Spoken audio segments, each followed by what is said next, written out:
That's Crazy mad as funny. shit. All right, Pippy, what up? What up, bro? It's good, man. Shit, man. We ain't talking about nothing particular. It's just life. You know what I mean? Get your thoughts on some shit. All right. You know what I mean? Some Joe Rogan style type shit. You know what I mean? I'm down. I'm open for it. How your weekend been? Uh, Good, man, I guess. So far, so good. Home with my child, like normal. Only rule is no cliche answers, though. Like if I ask you something, it can't be no politically correct shit. I need All right. the I mean, real I don't you. really want to go into depths of Kelly Health, though. Oh, You no, know, no, no. yeah, I'm just that's saying, just, like the conversation. You know what I'm saying? yeah. I don't know. Oh, everything's good, man. Great. Yeah. Nah, but life really is great, though, bro. Great. Like, that ain't on no cliche shit. Like, Right. I'll, we might as well get started. But for Yeah. me personally, life is always great. As long as my kid is healthy, I'm healthy, and I know how my bills is getting paid, I do not stress. If anybody know me, they text me like, "Yo, what you up to? How you, bro? I'm great." That ain't a facade. That's like real life, nigga. I am happy. Life is doing good for me. Like, if it ain't death or like, mourning something that happened already, bro, I don't have no complaints. Is it you turn that joint down just a little, like one time? What you call it? Is that your mindset now? Or has it always been like that? It's my mindset now. Yeah. Probably probably since my daughter's gotten healthy, that's been my mindset. Because that showed me what's really important. And then I lost a lot of people, well, a decent amount of people back to back that was pretty close. And that kind of showed me too, bro, if it ain't health or death, what you complaining for? Right. But then money, paying your bills, not that money is everything, but you need money to live. So Right. it makes it an essential part of life. Definitely. And in that sense, as long as I know how I'm gonna pay my next bill, then what am I stressing about then? So, if it ain't health, it's not death, and I know how I'm gonna pay to live, then like I could move and shake in any direction I need. Like I'm not, it's not like I hate my job or I hate my lady or like Yeah. I'm mad I'm a dad or it's not like I'm not dealing with nothing internally like that's like eating me up like I said and I don't give a fuck about much either too. So Right. that kind of helps with a stress free Well, life that definitely also. helps with Like once again, if it ain't my money, my kid, like if my friends not going through nothing, most of my friends is in a decent situation, or as far as I know, like they not necessarily all coming to me like, "Yo, life is so crazy out here." Like, Right. yeah, we have conversations about hardships because everybody have hardships, but like, I don't know, like life be. I don't know. I'm just be happy, bro. I be happy there. That's And it don't take much to make me happy either. Maybe I'm a simple person. Maybe that's another reason why I be so great because I don't need much. Like like I kind of got the stuff I want. Yeah. Right. You think you always been pretty simple? Or were you ever was there a time when you just caught up in the bullshit?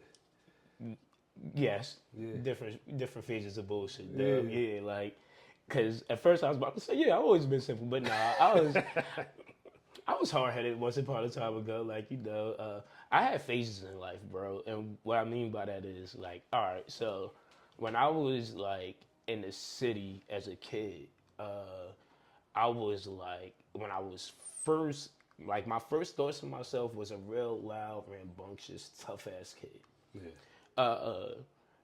But then at some point, like, second, third grade, that real tough, rambunctious kid kind of got like a soft side to him. And what I mean by that is like I was never the chump, but amongst the tough kids or the cool kids, however you want to put it, I would probably be at the bottom of the pack around second, third grade, and I would kind of let them kind of pick on me. Feel me? And then somewhere around like fifth, fourth, maybe the end of fourth grade, fifth, sixth grade, I started turning into like the person I would kind of be forever. Like I went from like super tough to like kind of like a punk, a follower, to being like I ain't gonna be a follower, I ain't gonna be no bully either, but I'm just gonna be me. And then from like fifth, sixth grade, that personality kind of carried on to eighth, ninth, tenth, whatever. Then when I got out of the BS that comes with high school and all of that crap, Like, I don't want no problems with nobody. Nah, like, I ain't Facts. trying to be tough. I will punch you in your face though, but I'm not trying to be The tough. way your though. energy just changed in that. No, because people get weird on you, and I don't like. Don't get weird on me, and I won't get weird on you. Yeah, but I'm not looking for that though. Yeah, Feel me? yeah, Like, nah, I ain't looking for that. So. So my introduction to you, I actually remember the first time I ever seen you. I was in Garfield with Turk. We was on the corner, and you came riding the block on a bike. And it was you and Lavelle, and you had a beater on. And I was like, me, Mikkel, Kenneth, and somebody else. I guess everybody that was in. This is probably going in. What year did you came out here? 7th grade. Yeah. So it was that summer. So I didn't know who the fuck you was. You know what I mean? But they all knew you because they was down. I was upstairs. Y'all was downstairs. So who the hell? Everybody like, who the fuck is this nigga? Everybody know. You know what I mean? And he was mad energy. Yo, what's good, yo? Joe had a little side storm back. I'm like, who the fuck is this nigga? So, and whatever we said was something, we just kept it pushing. And then you and Mutta rode off on your bikes and shit like that. But that's the first time I ever seen you. And then I don't remember like how we started like hanging out after that. Probably, I guess in probably high school. Yeah. Because I left in 8th grade. And came back. It definitely was high school. Because 7th and 8th grade, I was on punishment the whole time I was in GI out here. I was on punishment the whole time. Like, no exaggeration. My aunt, my uncle, my cousins, they'll vouch. I was on, not because I was doing bad stuff in school though. My uncle just wanted me to be a good student, like with grades. So I wasn't doing good in school. I was just moved out here from Patterson at that time, and like it just was a transition. I ain't know nobody out here. Of course, I got mad cousins out here, right? But even then, everywhere I lived, I always had a big group of friends. So in Patterson, it was like 40 of us. So me leaving that was like, oh man, like my family ain't nobody about to replace these guys. Like, right. And we was doing bad stuff in Patterson, bro. We was doing bad stuff. I was still in cars in the 5th and 6th grade. Like we was doing bad stuff in Patterson, let's say the least. We was hitting kids with radios. We was throwing watermelons off the roof on Goosey Night. Like Goosey Night's mischief night, So, but we was doing horrible stuff as kids, man. So to come out here just was a complete transition for me. And I ain't know nobody. And I'm not good at making new friends. Like once I get a friend, you my dog for life. But prior to that, it's hard for me to make new friends. Everywhere, it's gonna take me like 2 to 3 years to make a friend. 2 to 3? I was gonna say months. You said years. 7th to 8th grade, I was on punishment. So to answer you, I would see Mikkel walking to school. You know what I mean? And that's kind of how we got familiar with each other. Like on the walk to school and shit like that. I would come up to the courts from time to time, but I never was into playing sports. So I remember the first time I went up to Garfield East courts. Niggas be balling. Yeah, but they all thought I could ball because of my look, and I was coming from the city. They thought I looked athletic. They said, "Yo, you got to be able to play." Dog, they made me play pretty much. I got on the court, first shot, air ball. Dog, you really can't ball? No, nigga, I really can't ball. So, but yeah, I just was on punishment the whole 7th to 8th grade because of my grades, really, not because I was doing anything out here. I ain't know nobody to get in trouble with, really. I just had horrible grades. I didn't care about education. I was missing my mom. A whole bunch of, like just being separated from my main family unit and my main group of friends. Not that I was put down here with strangers. My grandmother, my aunt, my uncle, they all raised me. My cousins, my whole family raised me. I was raised by my family, like, so. So who's what was the decision, like you going with Uncle T? My mom just had some issues growing up. My pop had issues growing up, drugs, alcoholism, the both of them. And just being in that environment in the city, it just wasn't conducive to me being nothing but I was outside. Like, so my mom was like, Joe, you need to get the fuck out of Patterson and go to, and I think they was coming towards like an impasse, like their financial situation was getting worse and worse too. Okay. So it was like, bro, it's getting harder for us to take care of you and support you, and you out here in this horrible environment, you doing bad shit. So why not send you somewhere else that's supposed to be a better place? Because of all of that stuff, my parents was like, my mom really was like, Joe, you need to go down south go to South Jersey, be with your uncle. And the crazy part, they didn't even really quite say it like that. The real fucked up part is they sent me down south for the summer, feel me? So I'm thinking I'm just going down south Right. to like, because sometimes they used to send me and all my father's side of the family kids down south to be down there for the summer, just so we could be familiar with us. That's why me, Delroy, Deja, all of us, we got such a close relationship. And then at the end of the summer, they like, you gonna go to South Jersey. And they kind of mentioned it in the beginning, but it was just like, whatever, I'll see y'all. I'll be back to Patterson. I just thought I was going back to Patterson. Nope. South Jersey I went. And then, now it's grandma's uncle house, man. So that's how So you just never seen Patterson again after you went to that? Nope, never again, dog. They like sniped it from up under me. Yeah. I was so hurt, bro. I was so hurt. That's funny. That was such a traumatizing time for me, man. Yeah. That time is what built my my mindset of feeling like I didn't need nothing to nobody, because I was so. And I ain't trying to make it seem like. And once again, my uncle and my grandmother and my aunts, they took great care of me. Right. But it's nothing like being with your parents. It's not like being with your parents. Yeah. And even them, it wasn't done on purpose by far. But even I could see differences in the way they treated their kids versus they treated me. And once again, not saying they had me like fucking Cinderella doing where's another. My family loved me down, held me down. I would never say that. I'm just saying that it's a difference in the way a person treats their own kid versus somebody that they feel like is their kid. It's just, I don't know no other way to explain it than my own experience. Right. So yeah, I just missed that, man. And I was always a mama's boy. Growing up, dog, I can't even spend the night at my friend's house. Feel me? Like, I'll tell my mom I was spending the night somewhere. She would know it would be a lie. Let me stay there. 2, 3 o'clock in the morning, I'm yelling, I'm crying. Mommy, come and get me. We lived in Brooklyn. Everywhere we went, we walked. So that means my mom is walking from Gates Ave at 2, 3 o'clock in the morning to fucking Lefferts Place or Washington Avenue or somewhere to come and pick my black ass up. And then we're walking back together through these same neighborhoods late at night. So I was always spoiled. So me being, I don't want to say ripped apart, but me being away from my mom, it hurt me in a way that I couldn't imagine. I couldn't fathom life without my mother. Right. Like, dog, like, my mother had a soda, that was my soda.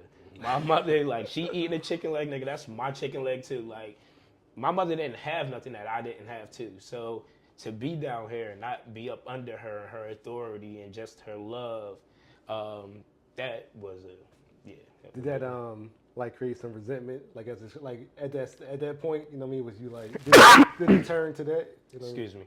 I've never ever resented my mom a day in my life. No, that's good. Not one day in my life. The thing that started to happen is my grandmother is bipolar. So when I came down here, it like my grandmother just has a lot of like a crazy medical history. I'll say that. And I don't know if it was like a mix up of her meds at the time, but my grandmother just would say things to me like like just crazy shit to me. Make a very long story short. And I remember telling my aunt Nisi one day, like, I don't think I love grandma the same, because she always talking about my mother and I don't understand it. I think it was like the meds mix up with her mental history and just the things they've been through. She just used to say things that made me like, why are you talking to me like this? And it wasn't even, it was about my mother. And I just couldn't, like, once again, my mom was my everything, dog. I can't imagine existing without my mother for a moment in life. So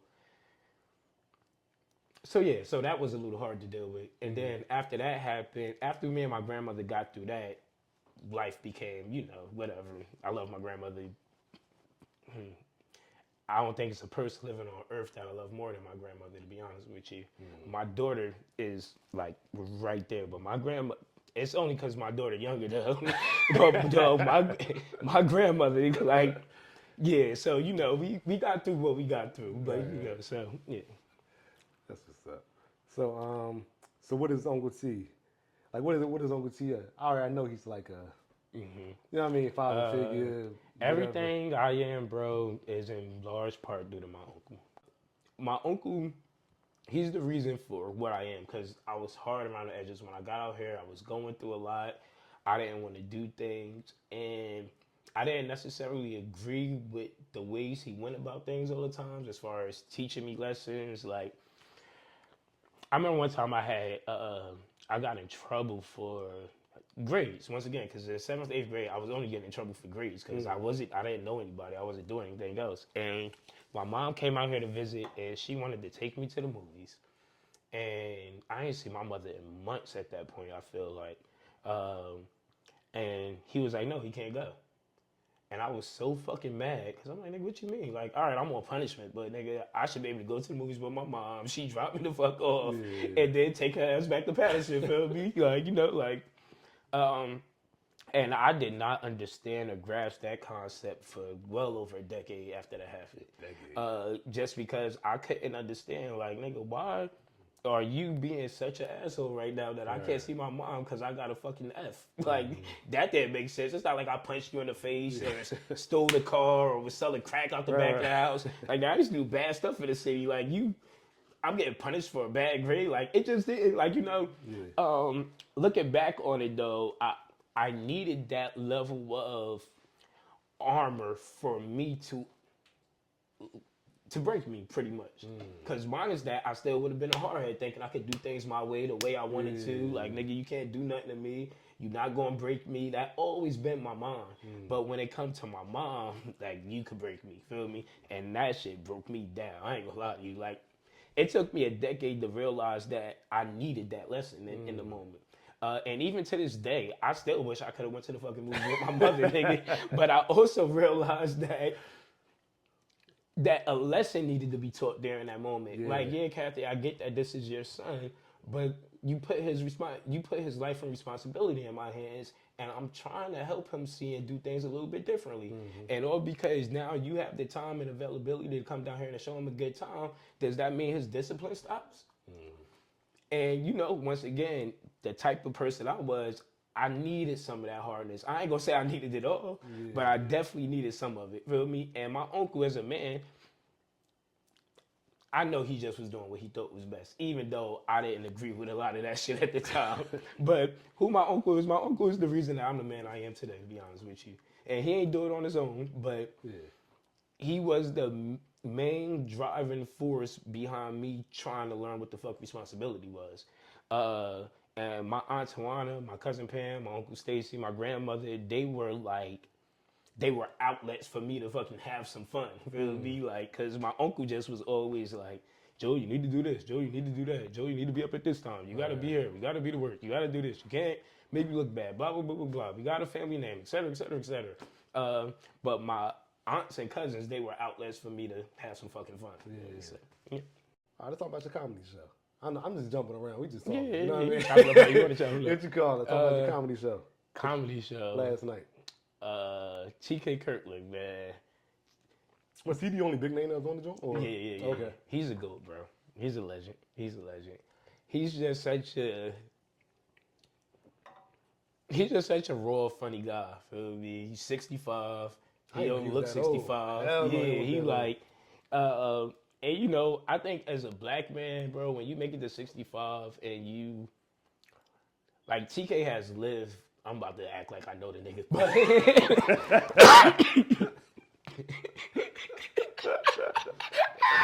It'd be so funny when people do that. People will argue for like a celebrity. Like, yo, were you there? But I guess I feel as if TK has lived a life. And what I mean by that is, like, people that have lived, like, a life where they've been covered, your experiences aren't the same as a person who's just been out in the world figuring shit out for themselves. Yeah. And I feel like TK is more of that than the person that's been covered. And being a 65-year-old black man, what is this, 2025. So he was born in fucking 1960. Yeah, sounds about right. Yeah. So like 59, 61, something like that. So, you know, just his experiences from those times to now. He's been amongst stars. He's been in the street. So his perspective and views on things are, in my opinion, real. You know, like, and his comedy reflects that. Like, you know, he just, some of his opinion, excuse me, I'm sorry. Some of his opinions are extreme though. Like with me, like TK be saying crazy stuff like, damn, I don't know, I don't know, like he'll never. I said it earlier, like he'll never get married because he don't want to be with somebody that might die on him. But nigga, that's a harsh reality of life. We all gonna Right. die, Yeah. so you gonna like hold back, like his stances be like they kind of be extreme, but I kind of be feeling them. Like he said some shit the other day that kind of went viral because he was like, he said everybody that's a stepdad is pretty much a sucker. And you could imagine how many stepdads was like, nigga, and stepchildren were like offended by that comment. But from his experiences, he was like, man, you catch yourself at the table and everybody in their family except you. The little kid not respecting you as much, feel me? Giving you his ass to kiss, telling you he's not his daddy. Like, so so and he's not saying that stepdad is worthless. He's a fucking comedian, but that's how people take it at the moment, So whatever. But TK a legend. I love the comedy show. Hilarious. Should stamped in the yearbook. Yeah. I always thought he was a legend though, but seeing him in person, like I don't know. I'm just so happy I went to that show, bro. I'm so happy I went to that show. I'll go to another one. TK is super funny. And you and the wifey? Yeah. Me and baby girl, man. How long like ass get on my nerves, boy. How long y'all been together now? Like officially in a relationship? Whatever you want for it. Baby, don't kill me, please. You know I'm bad with dates. Oh, you about to get me fucked up. 4 years, I feel like. Bro, okay. No, I mean, our daughter's 7. So me and Kelly we have a long history. I know Kelly since I was in high school. Right. Yeah, so yeah, whatever. Yeah. But yeah, we've been officially like together, like okay. You my bitch, I'm your nigga. Like, nigga, I tell Kelly all the time, I'm not leaving you unless you suck my brother dick. And I mean that though. Like, nigga, like Kelly could go and get some dick. I'm not leaving her. Yeah. And you can lead us in the interview. I'm serious. Like, this ain't like facade shit, nigga. It's just where I'm at. I'm dedicated to it. Feel me? Like, I'm not saying my dedication is going to be the only thing that'll make us last, but that's my level of dedication. Unless you're going to suck Jamar dick, then Kelly going to be my girl. Not in the camera. So, nigga, that'd be my thing. Like, and I say he that draws the to line. kind of, feel me? Because anything outside of that, I feel like, nigga, we could get beyond. Because if not, why are we in each other's faces talking about forever? What, was there a certain moment that y'all got through that got you there to that point? When I realized I wanted to be with her. Like I said, me and Kelly been through a lot of shit. Yeah, so was there like a tipping point, like something that... The tipping point was when we couldn't, like when I was like, all right, we finally about to do this. When it came to the moment when we was like, all right, so me and Kelly was living our lives. And then it just came to a point where it was like, hey, we going to be together, we going to attempt this, we going to raise our child. Like, how is this going to, like, how is this going to do? And when I say committed to Kelly from that moment, I'm not saying I was perfect from that moment. I'm saying in my mind, nothing was going to break us up from that moment. Yeah.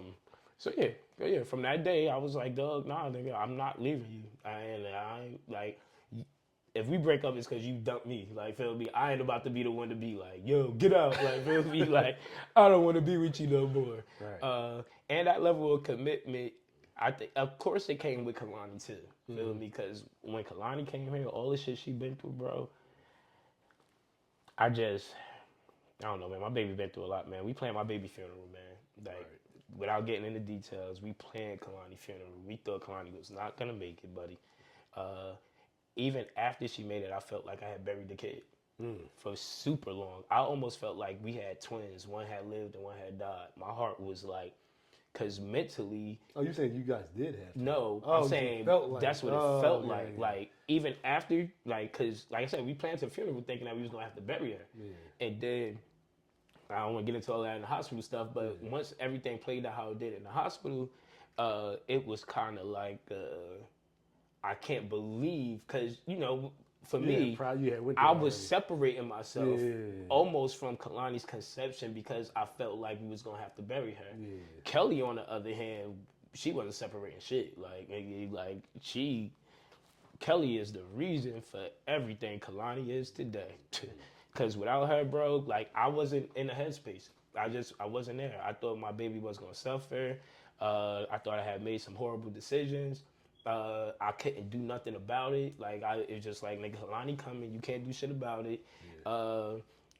And when all the medical shit came, like, we thought she was gonna be a vegetable person, a soul, literally trapped inside her body, can't talk, read, wipe her own ass, smile, nothing. We thought Kalani was gonna be able to do nothing, just be in a fucking bed her whole life, on a fucking tube. So yeah, that's why. Long story short, we did plan the funeral, but when that didn't happen, my mind was still. Trying to process. I'm so good at like putting myself in a space. So for me, nigga, I'm burying my kid. I'm about to get here emotionally, get prepared for this. So when it didn't go that way, my heart was still broken because, like, nigga, my heart is still broke. Like, I'm still thinking. But then as Kalani developed, and it took some time. It took probably about 3 years to lose that feeling of burying a child, to be honest with you. But it's not there no more, though. I ain't about to act like I'm still no, fuck no. But at the time, yeah, that wasn't the best experience for me. Hardest thing you ever been through? Nah, the hardest thing I ever been through, man, was burying my mama. Oh, for real? That is the hardest shit ever, bro. Yeah, that was the hard one. And I think because it came so left field, man. Yeah, everything in life, bro, like, my mom, my only weak spot, like, she's my kryptonite, dog. Everything else I've been through in life, I've never looked at as hard or bad. I know I ain't talk about my childhood and shit too much, but the shit I grew up without or not having, I never, like, felt bad for myself. I never was a kid that was ungrateful. I was always happy for what I had. It's just, and I think most of that was because my mom was there through it all. Feel me? Like, especially my childhood. Like, and then, like, 7th grade, 8th grade, all of that. Of course, that was my family. But now, burying my mom by far is the hardest thing I've ever done in my life. Were you part of the whole process, like the funeral process and all that? Yeah, man. My mom died in my arms, bro. Oh, damn. Yeah, I was every single my mother called. Day after, I think Thanksgiving was that Thursday that year. I think it was that Friday or Saturday. I'm at Kenneth house. We having a meeting. My mother called me. And I almost didn't pick up the fucking phone call because we was in the middle of the meeting. But once again, my mother, my everything. I'm like, yo, my mom called me. I pick up the phone. Mom called me. Hey, mommy, blah, blah, blah, blah, blah, blah. What's going on? Telling me. And she like, hey, baby, I'm in the hospital. She's like, I got hit by a car. And immediately when she said that, like, that shit broke me. My voice started getting all crackly. Like, nigga, I started bitching immediately on the inside. But I ain't want my mom to kind of realize it. Yeah. So I walk out front because it's like 6 of us. We smoking, we chilling. So I'm like, so I walk out front. And she like, yeah, they telling me they might have to take my leg, and I think I might have cancer, but I'll let you know, blah, blah, blah, blah. I'll call you back. So I'm like, all right, mommy, what hospital you at? Blah, blah, blah, blah, blah, blah, blah. She was like, but baby, I'll be okay, I love you. And that was the last conversation I had with my mother. I hung up the phone. I called my aunt, crying and bitching. And then called my brother, called my uncle. So you had to break the news to everybody? Yeah. Yeah, that's the worst shit. But just so I ain't like, she didn't get hit by a car. She was just tripping because the meds they had her on in the hospital. So she didn't get hit by a car, and her leg didn't get amputated, nothing like that. But she definitely had cancer. Okay. So, but at the time, I didn't know that. So I'm panicking and shit. I'm telling them all this horrible bad news. We get on the road the next morning. We trying to call people. We trying to call the hospital. They're not giving us no real information. They trying to verify that we are who we are, et cetera, et cetera, et cetera. I talked to one doctor. They like, basically when I first got it, I'm thinking we was going to have to set up cancer treatment for my mom at the house. So immediately I hit Kelly. I say, Kelly, my mom gonna probably have to live her last days here. You okay with that? Feel me? And to my nigga, she was beyond okay. Like she cool. Uh, and that, that tickled the nigga heart. Shout out to you, baby mother. Um, yeah. So that happened. So the first doctor told her she was gonna have to be on hospice at the house. So I got something. I'm sad, but I'm like, all right, I'm gonna be able to do the job of a son to his mom. Like so that kind of gave you sad for the situation, but happy that I was in a position to be able to take care of my mother. Right. Um, get on the phone with another doctor. They like, no, you need to get here ASAP because uh, we gotta. Did they have a DNR on my mother? I don't remember. A lot of that shit is cloudy, and I don't want to fuzz the story, so I don't want to say something that wasn't exact. But anyway, the doctor was like, bro, get here immediately. Your mother don't have long. So now we panicking. Me and my aunt, we get on the road. She in Syracuse at this point. My mom had been living in Syracuse like the last at least 10 years of her life. She was in Syracuse. I don't know what the fuck she moved. Well, I know, but I did not like it. So yeah, she moved to. So we shot on road, got to Syracuse. We get there, bro. They like my brother. He get there. We see her. You can just imagine what a person looked like that got fucking terminal cancer, and they telling you they got days to live. Um, and I'm so grateful my brother was there because my mother was talking. But dog, I can't understand none of that shit. Like, I ain't gonna lie to you, I couldn't. Like, cause I like her mouth was kind of stiff, and she didn't have her dentures in, and she was super weak, and she was saying like long sentences. I'm like, huh, mommy? And my brother was like, Joe, she said her driver's license is in her bag, and her bag is over here. And then she said something else, and she's like, I'm like, huh, mom? And he like, no, mommy said that her blood is too thick and it's toxic, and they can't do nothing else, and she don't want to live this way. And I'm like, how the fuck? Like, I'm thinking to myself, cause dog, I was looking up, I'm like right here in my mom's face, like, huh? And this nigga behind me, and he like, nah, she said blah blah blah blah blah blah blah blah blah. So grateful he was there, dog, cause some of it I got, but I didn't. And to this day, I don't know how he understood that shit, but I'm so happy he was there to understand it. Right. And he couldn't have been making it up because what he said, the bag was there, the license was there. Like it's not like I don't know. I don't know. I'm a bitch when it comes to my mama. Maybe that's why I can't understand it. He older than me. So yeah. So yeah, that happened. She telling us she loved us. The last few things she said to us was, "I don't want to suffer," um, and she want to come back home. Uh, and make a long. We did that, But so while I said my mom died in my arms, my brother had to get on the road that day. So he told the doctors, my brother a truck driver. So he told the doctors, hey, whatever my brother want to do, he has the right to do. You don't need to call me to confirm. Whatever he say, let him do. Um, so they basically was like, do I want to put my mom on comfort meds? Now, me hearing this, well, let me just tell a story and then I'll give you the backstory. Do you want to put your mom on comfort meds at this point? We'll take her off all the other stuff and just make her comfortable. Um, and I'm like, all right, that sounds like a good idea. But I told the hospital, look, we want to transport my mother back to New Jersey. The few days she got left, if we could make it happen, whatever the ambulance costs, we don't give a fuck. Put her ass in the ambulance, put her on all the meds you can, and take her ass back to New Jersey so she can see my grandmother before she got. So they like, okay, we gonna do the comfort meds. Um, we stay in the hospital a little bit longer. Feel me? I come back. They kind of telling us at the time she might be too weak. She might not make the trip. But we like, if she's gonna die anyway, unless she's gonna be miserable. Excuse me. Unless she's gonna be miserable in that ambulance, then put her ass to sleep. And I'd rather her die in New Jersey, closer to us, versus here. Once again, if she gonna die either way, then whatever.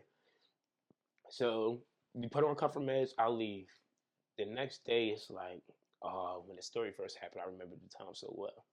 But I think you couldn't get to the hospital till like 10 or 11 o'clock visitation started for that floor.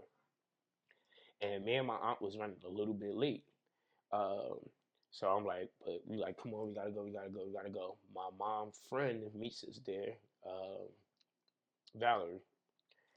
She like, so we go there. You know what I mean? Valerie had didn't see my mom in the past few days, and she dropped. Valerie is the one who took my mom to the hospital. She found my mom unconscious in her apartment, ran her to the hospital. She the one that kind of filled us in on all the details of everything that the doctors would. So my aunt, instead of my aunt coming up with me, she let Valerie come up to see my mom because she ain't see her since she had admitted her to the hospital. So Valerie comes up, dog. When we go in the room, I see blood coming from orifices on my mother's face. I'm like, what the fuck? So I yell at the nurses, yo, what's going on? When the last time y'all fucking been in here looking at my mother? They trying to explain we just been in here, blah blah blah blah blah blah blah. I'm getting hot. I'm taking off my hoodie. They like, they like your mom isn't gonna make it too much longer. I'm like, what? My mom friend like, Joe, look at the thing, the heart monitor. Your mom is dying now. So like I'm raging, kind of wanting to fight the doctor, but then when she said that, I'm like, oh shit, like what the fuck you getting mad for? You need to be next to yourself. Right. My mom passed away in my arms. But I'm grateful for it, feel me? Because if anybody was there, I'm happy that it was me. Right. Yeah. So yep. Right. Mm. But yeah, man, I picked out the casket. Pam and my aunt, my cousin Pam, she more like an aunt to me than a cousin. And I don't know, man. Without them, bro, I wouldn't have got through that, dog. Pam, my uncle, my aunt, grandmother, I would them. They held me down in every way. Of course, my friends and other people did too, but Pam, Pam buried her mother. She buried her brother a little bit before that. My cousin Junior had died on my birthday. Um, and dog, she's just experienced our family with bury so many people. And yeah, I don't know. But yeah, they helped me down through that, through it, through everything, bro. I wouldn't have had the strength to do it without them. No way, dog. Cause that shit, like I said, the hardest thing I've ever had to do was bury my mother, dog. How long had it been since you seen her before, prior to that happening? It was COVID. My mother's HIV positive. So when COVID happened, she didn't want she didn't want to risk traveling without getting her COVID shots. Right. Because if you don't know, you don't have your white blood cells, they don't fight for you when you're HIV positive, so you don't have no immune system. So something like a common cold could fucking kill you. Um, so my mom didn't want to come down here with COVID being all crazy, um, and with her having that type of disease and her not having all her immunity shots. Um, so COVID happened in what, 2019, 2020? Yeah, something like that. So my mom passed away in 2021. So I didn't see my mother since right before COVID. Like my mom used to come out here for like Mother's Day. I bring her out here. Like my birthday. I had my own apartment and shit like that. So I always just send for my mother. Like, Mom, you wanna come out here? Put her ass on the bus, and she'll come out here. But when COVID happened, she didn't want to travel no more. So Right. I didn't. Prior to getting there, looking at my mother in that way, I didn't see her face probably like 3 years. Dang. Because my mom don't have no iPhone, feel me? She ain't like, and the crazy part, she used to try to follow me on Facebook, but it was other Kathy Welcomes that had followed me before. And I'm like, this ain't my mother. She don't even fucking be on Facebook. To this day, I never accepted my motherfucking Facebook request because I just always thought it was some bullshit, like, Um, so prior to that, due to COVID, I ain't see my mother. Um, and not because I couldn't, but just because she didn't want to travel, and I could have fucking drove out there, but I just was like, all right, if you don't want to come out here, then we'll just wait till you're ready and comfortable. Right. Yeah, so that was kind of that. Mm. How did life change after that? Uh, it just was a whole, bro. It was a. I was hanging on by like I used to tell people that I felt comfortable enough confiding in that I was hanging on by a strand. Like nigga, emotionally I was a wreck, bro. I didn't have no good days. Like nigga, it wasn't a day that went by that was like, oh yeah, this is a good day. Like hell no. But I was in the graveyard at nighttime, dolo. Me and my mother. Nigga just out there crying and talking and smoking and listening to music that I thought she might like. Uh, uh, like I ain't gonna say I lived in the graveyard, but dog, I was in the graveyard fairly often that first year, no matter the time of day. And it's an open graveyard, so it's not like they closing this shit. And the crazy part, right now, I don't know if I'll be as tough to go to the graveyard at 2 o'clock in the morning. But that first year and a half, dog, nigga, I nothing about the graveyard scared me. I was like, it was like I just being next to her body, just it made me feel like I was close to her. Like it's the only thing I could do to fucking feel like close to my mom. Like, but in that morning stage too, I learned something that like, and this really helped me too. Most people think when somebody die, your relationship ends with them. For me, nigga, when my mom died, my relationship continued and got better. And I just said earlier, I don't believe in God. So what I mean by that is the way I felt like the way I just felt like if it was a possibility, then I know my mother is doing everything in her power to look over me, hold me down, Right. in whatever way function the universe may prescribe that shit to be. And I caught myself talking to my mom more. Feel me? Like nigga, my mom was alive for years. I'll talk to her once a week, once every 2 weeks. And that wasn't because I was a bad son. Once again, I was ripped away from my mom. So I had to learn a way. Like I told you earlier, my mom was my everything. So for me to like do anything, I had to like not shut down me and my mom's communication, but like she didn't call me every day. Feel me? I Right. didn't call her every day. And over time and years of that happening, we call each other once a week, once every 2 weeks. And that kind of just became it just kind of became my norm and became my thing. Right. But what I was saying was that I caught myself talking to her more after she had passed. And how the fuck you talking to? But just expressing my feelings, talking about my day and shit. Uh, it made me feel closer to my mom. Like, like it was like my mom was at a distance, then she's gone, then it's like, oh shit, nigga, like your mom is gone, but you still here. You communicating more, whether that shit fall on deaf ears or not. Um, and another thing I realized is when people see me, they see Kathy. My aunts, my uncles, my cousins, my dad, my grandmother especially. Um, Nigga, every time I used to walk in a room, I could see them like hurt for me. Like, damn, I know, like, and I could see them look at me almost like a light, like, damn, look at Kathy and him. And that brings me a sense of, you know, I'm happy to be Kathy's boy. Yeah, yeah. So, uh, losing somebody that you love like that, it has its ups and downs, man. It has its ups and downs. Yeah. To this day, dog, my mom passed in 2021. I like it's not like the first 18 months after it happened. I won't lie and exaggerate. Like I was crippled every day, crying, bitching. But now I just have my moments, Like I just have my moments. Sometimes they long, sometimes they not.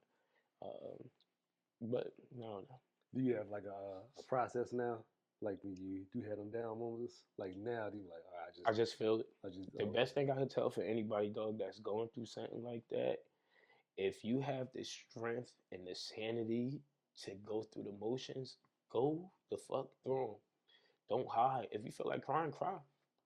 Feel me? Like people like, nigga, if people like you're miserable, of course I'm fucking miserable. I lost my mother.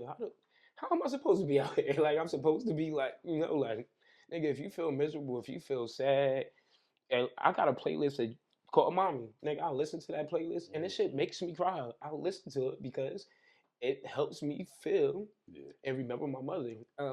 So what I would say to anybody, bro, if you ever go through something like that, don't run from the feelings, don't run from the hurt, don't run from the regrets, don't run from the memories. If you have the strength to take that shit on, then take it on. You will find something.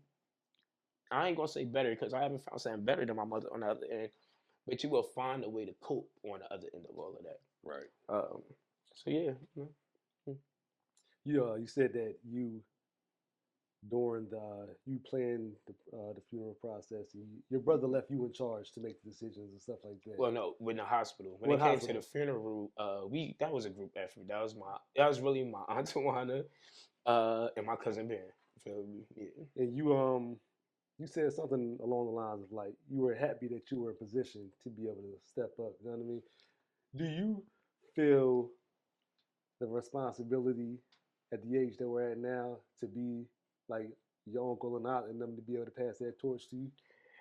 Like, repeat the question because I want to make sure I answer Do you. you Right. feel like response? Do you feel that was like, all right, I'm next up. I need to have my shit together so that I can start doing the cookouts the way they used to do and start looking out for the younger. You know what I mean? Like just pass it torch in different ways, whatever way that is in your Yeah, family. not well. I probably should be looking at it like we should be throwing events, but that's just because I'm just not an event thrower. Yeah. But you know what I mean? Like But yeah. everything. But as far as like being in a position to help, like my uncle, my aunt, they were in a position. Feel me? Like, and I keep saying my uncle and my aunt. I got another aunt too, my aunt Nisi. She just wasn't out here when everything was going on. She lives in California. Okay. So when it came to planning my aunt's funeral, when it came to planning my mother's funeral, um, she just wasn't here a part of the everyday part of it just because she was in California.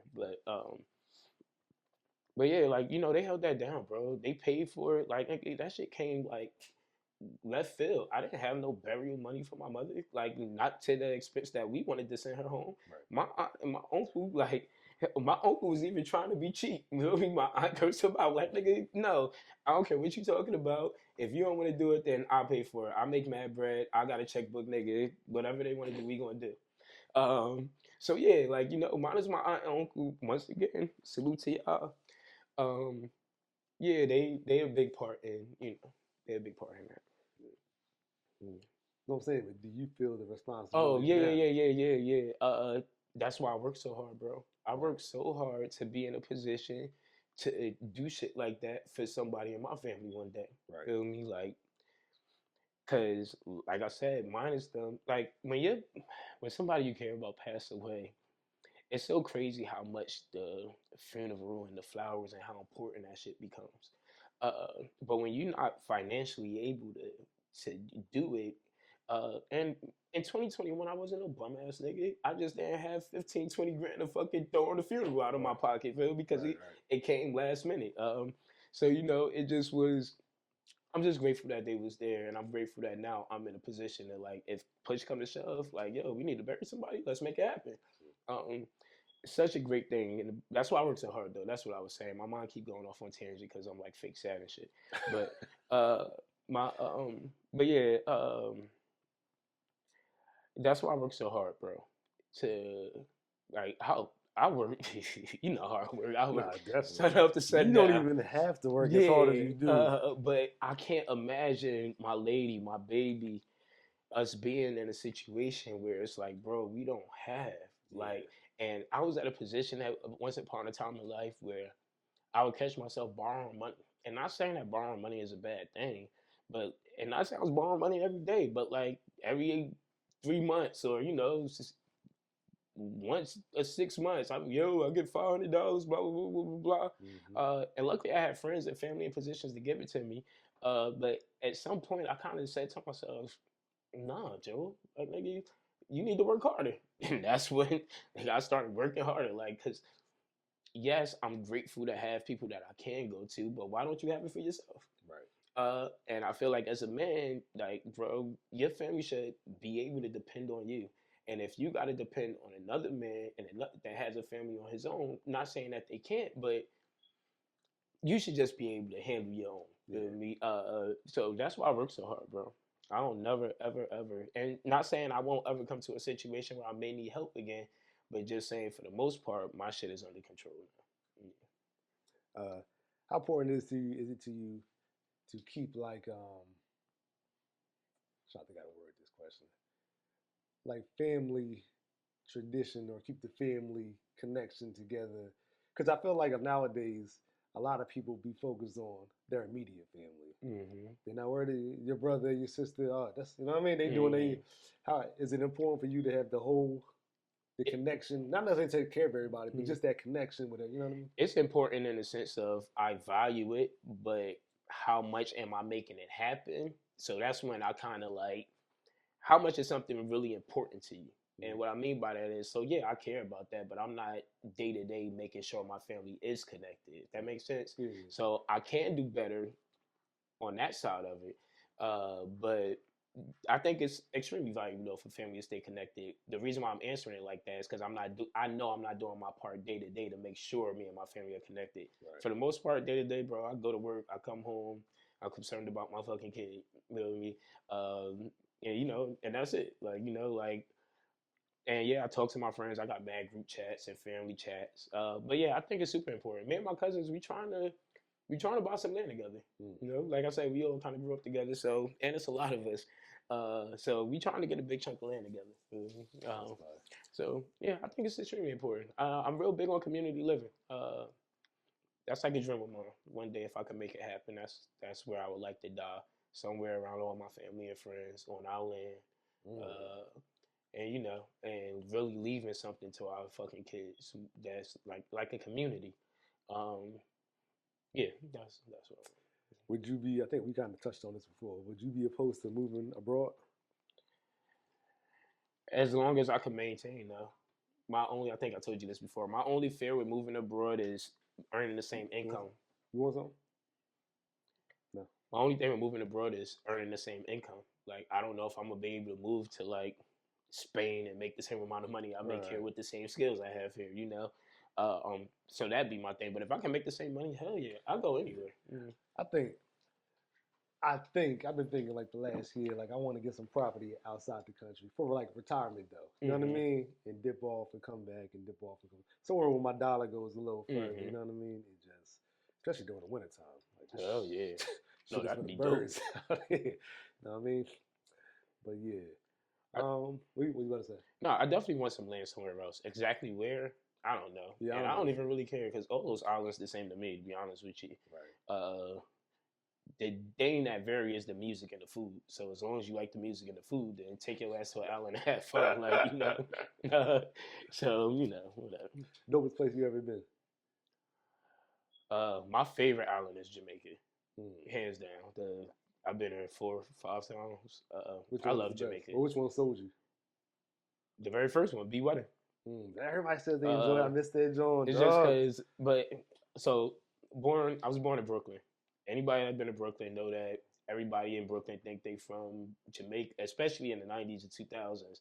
Nigga, Jamaican culture was everything out there. So going to Jamaica is like, it's almost like home away from home. Like between the food, the music, the culture, the dialect, everything is just, remind me of New York kind of. So it's just be like, yeah, Jamaica's a beautiful place. I love the music. I grew up on the food and the music. I love smoking, like the shit legal out there. So it just always was always fun for me. Like I said, all these islands is the same. Right. So if you like the food and the culture, then and I like Jamaican culture a lot. So Jamaica. You spend any time off the resorts? The crazy part is I've been to Jamaica so many times, but that's the only country when I go, for the most part, I've never gotten an Airbnb. Like, I've been to Mexico, DR, anywhere I've ever been, we don't stay at resorts. But for some reason at Jamaica, I guess it'd be the reasons why I go. Like, I went for B Wedding, I went for Kelly's birthday, I went for like some big event out there. It was like at a new resort. Like, it was so catch me on a different interview. Okay. But yeah, but Jamaica is just dope, bro. It's just dope. And then the last time I went to Jamaica, it was my first time having a resort, and they had their own dispensary on the resort. So like when I go to like, all right, so Jamaica my favorite island, but y'all weed is ass. So y'all be like the weed be like blue and purple, like that should be like food coloring blue. But it don't really get you high. It just gives you a headache and whatever. But with the dispensary, it was like, oh, this fake exotic out here. Like, all right. And they had shrooms and chocolate bars in there too. And that just was like, I'm like, oh shit, Jamaica really my favorite island now. Like, I could just go to the dispensary on the resort and get what I wanted, like chill. So, yeah, Jamaica, man, Jamaica, love Jamaica. What's the dopest thing you ever did out there? Or is it just the vibe? I mean, I did all the fun stuff out there. I did the zip line and the horseback riding where they shit in the water and all that dumb shit. I did. We done did fucking ATVs. We done zip line through Jamaica. I done been there so many times. Only thing I didn't do in Jamaica, I've never been parasailing, and I've never done snorkeling in my life either. You know what I mean? But I just have a great time in Jamaica, man. Like it's just fun. It's just fun. But once again, all these islands, like everything I said I did in Jamaica, I did it in every other island too. Like we rented, like it'd be the same shit. Yeah, definitely. It just be like just a different place. Same Fort Jones. Yeah. Where you want to go that you haven't been yet? I want to visit Australia. I want to visit. I'm not gonna just say Africa because it's such a big fucking place. I want to visit the Ivory Coast. I want to visit. Is it New Guinea? Is New Guinea in Africa? I feel like it is. Yeah. And of course, there's some other places in Africa that I would go to, like Nigeria. I want to bring in New Year's in Nigeria because I heard they go crazy. And I heard Ghana New Year's is fun too. My boy just came back. He said it was crazy. Yeah. Well, like dope. You know what I mean? Like, so yeah, but I would go anywhere in Africa. I've never been anywhere, so anywhere I could get to, I just love to experience the culture, the people, kind of see what it's like out there. Yeah, I want to go to Ghana. I want to go to Japan.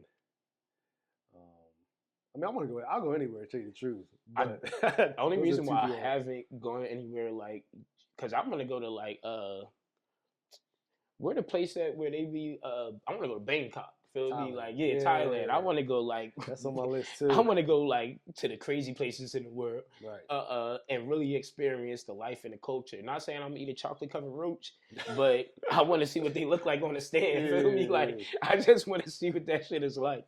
But the only reason why I haven't been is because I'm not beat to be on a plane for fucking 20 hours. So like, I feel that, but you got to stay for a minute if you're going. That's not like no 3-day trip. It's the flight, bro. I can't sleep on a flight for more than 3 hours. For real? Now, my friends been telling me that I could take drugs and it'll like put me to sleep the whole time. If you find me an airplane drug that'll put me to sleep for 10 hours,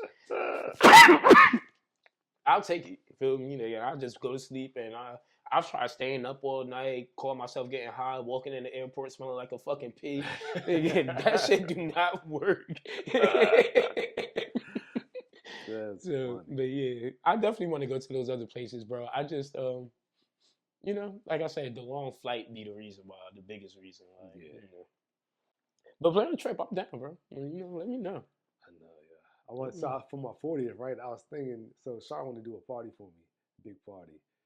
But I'm like, I don't mind a party, but I was thinking about doing like a trip somewhere far and invite everybody. Mm-hmm. You know what I mean? Like, I watched that 40th year, man. I think because I'm thinking about throwing a big cruise for my 40th. We all turn 40 the same time. Word. We not gonna make it to all these events. Word, Niggas gonna be like, yo, you doing what for your 40th? Yeah. For real. But yeah, so I was thinking about a cruise, inviting all my friends and family for my 40th. The only reason why I'm up in the air is because I'm scared we all gonna die on the boat. Yeah. I'm honest, bro. That's because I be thinking like, dog, what if I invite all my family and friends? The boat goes up, nigga. All my family dead. They all gonna come and support me. Like we all gone. Yeah. Could you imagine that, dog? Shit definitely happens. Like that's crazy to me. Like even now with all these planes falling, I be feeling like, nigga, we need to travel separately. Like why are we traveling on the same flight? So if the plane, we're all. Could you imagine how that's gonna cripple our loved ones if we all somewhere and we die? Dog, you could. Like I told you, seeing one casket up front is crazy. Could you imagine a 10 casket funeral? Yeah, right. And that's what's gonna happen if a whole family or friends die somewhere, dog. Like, so that's why I'm thinking about it, guys. But I don't know if I want to go on the boat. Maybe I might just do friends or just family. But I don't know about everybody. Like, somebody got to be able to tell a story. Right. Like, so. Nah, that's weird. Nah, me and Shar are going away in a couple of weeks. No, in like a month. And I was thinking about like, damn, all these damn planes, like I would be heartbroken fly and dead. separately. Yeah, yo, dog. Me and Kelly plan to be separate if this trip wasn't already booked for Panama. Because, bro, once it gotta be devastating to your kids. Yeah. Oh my goodness, though. It's gonna be devastating, like, cause it's crazy to have to think of like that. Yeah. But my mind, I be thinking about crazy shit all the time. So I'll be heartbroken and dead, dog. yeah, dog. Oh my goodness. Dog. Can't even imagine. Couldn't imagine, bro. You ever been on a cruise before? I went to a cruise to the Bahamas before. First and only cruise, and I had a good time. Yeah. It's cool. Yeah. My family want to go, and I'm like, like, it just seemed too congested to me. Am I wrong about that, or is it? Well, like anything, you pay like you wait, you get a little bit more space. Okay. Like, so what I mean by that is, like, most cruise rooms are, because you're on a boat, so they compact and stuff like that. Yeah. But if you pay some money, you get a spacious cruise room. They give you a fucking window. You have an upstairs. Like, you could. But I'm just saying, like a month, like around the boat. Moving around the boat. Is it like? Yeah, but it ain't like no fucking submarine. You was in the Navy, nigga. I doubt it's like a. Yeah, that's like I'm kind of good off of It's definitely not like no fucking military vessel. I'm like, man. Yeah, no, it's not like no like warship. Then you see like the videos of like when a storm hit when a cruise. Oh man, that should be wicked, dog. Yeah, but no, I had the craziest and dopest thing that I experienced on the cruise was when you out in the middle of the water, and you can't see shit. No, but water, yeah. And it's nothing but darkness though, like nothing but darkness in front of you, behind you, on the side of you. Bro, I used to be looking out there like if somebody falls right now, it's over, dog. Like first, they're not whipping this dog right back around to catch you. You better hope the boat light don't not off at the time, because who's gonna see you hit the water? You better hope somebody sees you. If they hear the splash, they just gonna think it's waves or an animal. They're not gonna hear the splash though. On them big ass ships, they're not gonna hear your black ass falling. No, you're just done. Feel me? And nobody's gonna know you're missing until the cruise is done. Yeah. Oh my god. So. But yeah, but it's also beautiful too. But I remember the first night I went out there, and I'm like, this is kind of scary, bro. It is scary, like looking around and like the moon ain't as bright as you think, bro. Like you think the moon give you light? Not on that water. That shit, it make you realize like, yo, minus these street lights, shit. Niggas think shit sweet out here, man. Yeah, we are so lucky to be living in the times we living in, man. Word, yo. I want some space when I actually like get my like forever home. You know what I mean? But like, I definitely my shit gonna be lit up though. Yeah, it ain't gonna be just pitch black outside. Man. I don't know if we like. I was thinking that Talaya, you know, Talaya. Well, I ain't putting any business out there. Y'all own a fucking funeral home. Everybody know y'all eating. Her parents ain't their parents. They own a funeral home. They doing pretty well for themselves. They bought they sold the home till they grew up in, and they bought like a small little quaint home somewhere in Burlington. And for the amount of money you know they're making, their house looked like you would if you was cocky, you would judge them and get your feelings hurt, is what I'm saying. Not saying their house is shitty, just saying that compared to what they've amassed and earned for themselves, you just wouldn't think that they would be so humble to live in, you know, a smaller home, pretty much. Right. And it kind of got me to thinking, like, I do want a bunch of land, but do I need a big, crazy home? Especially if it's just me, Kalani, and my lady. And like I said, community living is something that I really want. If all my friends' family is there, do we need a big home, or do we just need a space for everybody to commune that's super big? Right. Feel me? So, you know, I just want some land, man. I want a big bedroom. You know. I can take a joint like something like a Turk guy. You know what I mean? Like I don't need like a no mansion joint. Yeah, you never been to Turk house? No. But one of them big Georgia, like nice size Georgia with the big ass bedroom and shit. You know what I mean? but like built on some land. You know what I mean? Like on they some Jones land. is like kind of together. Mhm. But yeah, I don't need nothing stupid. I just want I do want to have like a 5-bedroom, 4 or 5 bedroom room. Yeah. And just because You got kids though, nigga. yeah, I want a room for all my kids to always be better, come back to. You know what I mean? I don't care how old you are. You got a spot Yeah, to nigga. create. Come home, boy. Yeah, that's how I feel. And then like our mothers and shit are getting older. You know what I mean? So like Hell yeah. or guests and shit like that, you know what I mean? So yeah. Well, no, I guess when you put it that way, you do need a couple of like at least another extra bedroom for like guests and company and stuff like that. But like right now, I got 2 living rooms. Like, nigga, if y'all don't get an air mattress, y'all only visiting. Feel me? We gonna be like communion anyway the whole time y'all here. We gonna be eating together, going out together. Yeah. We gonna be probably falling asleep in the living room watching TV. Like, yeah, I guess it'd be good if you had a whole bedroom downstairs with your own private kitchen and shit. But I'll make it work, But I feel you. When you go to see family or friends like away from home, do you stay at their crib or you like to get your own like a hotel? It depends on the friend and family. Like, what would you prefer? It depends on the friend and family. Some family I want to stay with, I still got family in Brooklyn. Some of them still got roaches. Nigga, I don't want to fucking stay there. And I'm the crazy part growing up, bro. A roach could be by me and I wouldn't move. Like, nigga, I'll see a roach come out of a cereal box and still pour the bowl of cereal. Right now, let a roach come by me, you would think I lost my fucking mind. You're like, why are you acting like a bitch? Cause nigga, I'm done with that shit. So yeah, I'm just not no. So yeah, to answer you, depending on the family member, the friend, the cleanliness of their home. Me and my lady is nasty too. So if we know we gonna go somewhere and we gonna be there for a few days, like we gonna be doing what adults do. Yeah. It's probably better for us to fuck outside of your house, to be honest with you. I feel that. Yeah, I feel that. Like, we could, don't get me wrong, but, I don't know how your household is. And, we adults, so when we're on vacation, we like to have fun. We want to chill. So, I definitely feel that. Yeah. So, like I said, depending on the vibe, it's friends we stayed with, and it's other times where we was like, oh, no, we'll just get a hotel room, and sometimes it was because they had, conditions at their homes we didn't want to deal with, or it just was other times it just was easier for us to stay where we was at, so. Yeah. But now I haven't really traveled to see many. Like I told you, I haven't been to Kenneth shit. I haven't seen Mark since he moved.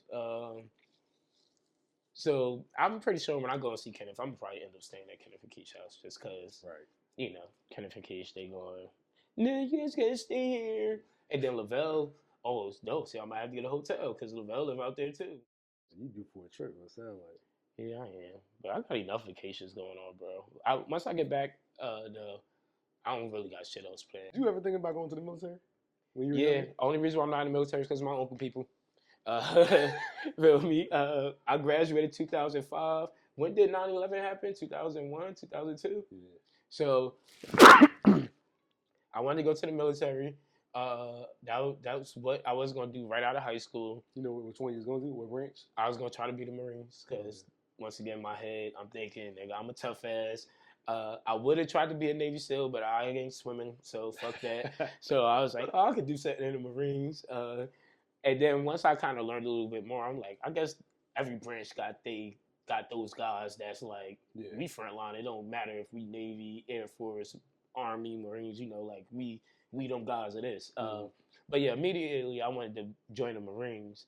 And then my uncle was like, no, you're not joining the military as enlisted. He was like, I did enlisted. Not that it's horrible, but my nephew, I want him to join with a college degree as an officer. It just comes with way more perks. Yeah. He's like, Joe, I've been in the military over 20 years, and I still got to salute people that's just coming in that don't know shit about shit, can't do nothing, can't make more money than me, everything. They've been in the military 2 years. Yep. They don't know 80% of what I know, but they outranked me. They could tell me what to do. And they could even tell me to fix my uniform. And he was like, once again, not nothing against the enlisted side, because enlisted and officers both do a great job for our military. It's just the structure of power. They just, officers are in charge. That's just how it is. So, he wanted me to go in that route. Man, I got kicked out of college, so of course that didn't happen. I still got a degree. Doing all right for yourself, though, Phil. Yeah, the crazy part, I got kicked out of college. You wouldn't believe the classes that I failed. So I failed.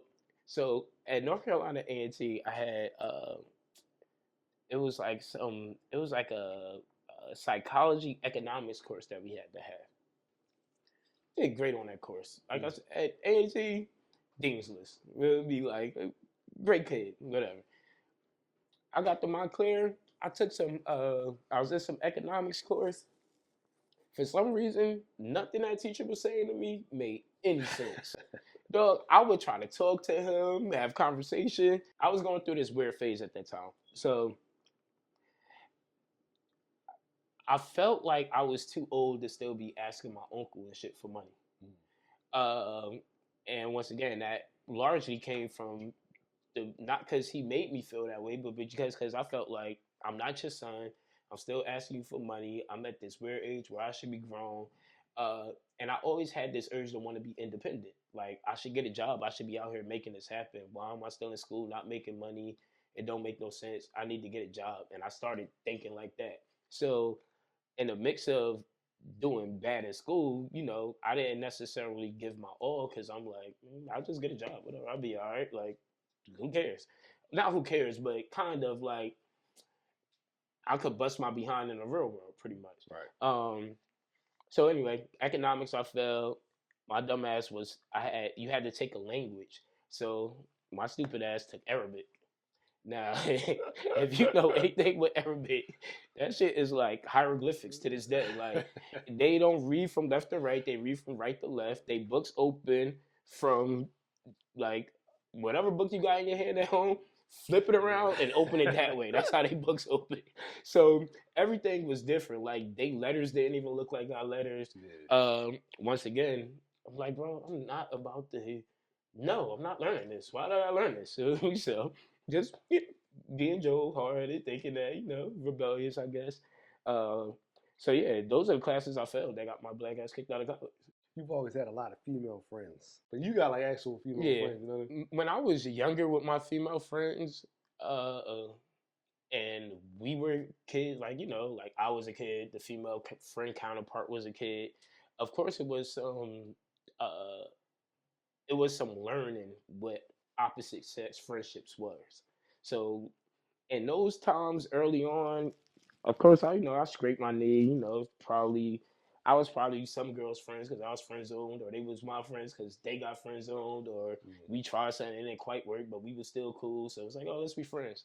But once I got beyond that, like junior high shit, like early years in high school, and started like graduating high school and 18, 19, 20, 22, 23, 24, 25, 26, and on that. It kind of taught me to. I love all my female friends, bro. My female friends, I'm not gonna say they're more valuable than my male friends, but what I will say is that all of them, and I could call them bitches because I love them, all of those bitches has held me down in a way that none of my male friends have.